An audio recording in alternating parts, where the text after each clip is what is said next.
அவர்லாம் ஒரு பச்சா அப்படின்னா அவர் பச்சா கிடையாது, அவர் பாஷா. நீங்கள் செய்யக்கூடிய அட்டூழியங்களை அழித்து வீழ்த்துவதற்காக வரக்கூடிய அவர் ஒரு பாஷா. அவர் உங்களுடைய மன்னர் ஆட்சியை, உங்களுடைய குடும்ப ஆட்சியை, உங்களுடைய வாரிசு ஆட்சியை, உங்களுடைய மக்கள் விரோத அடாவடித்தனம் கொண்ட ஆட்சியை வீழ்த்துவதற்காக மக்களின் துணையோடு வரக்கூடிய அவர் ஒரு பாஷா.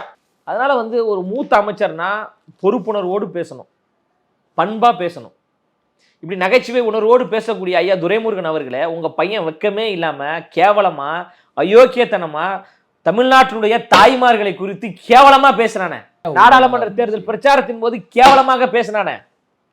என்ன பேசினார் தெரியுங்களா? ஏன் ஒருவேளை எல்லாம் பேசுறீங்க? என்ன பேசினார் தெரியுமாங்க? என்ன பலன்னு இருக்கீங்க எல்லாரும்? ஓ, நாங்க கொடுக்குற 1000 ரூபாய் காசா? ஏதோ இவரு பேக்கெட்ல இருந்து 1000 ரூபாய் கொடுத்த மாதிரி.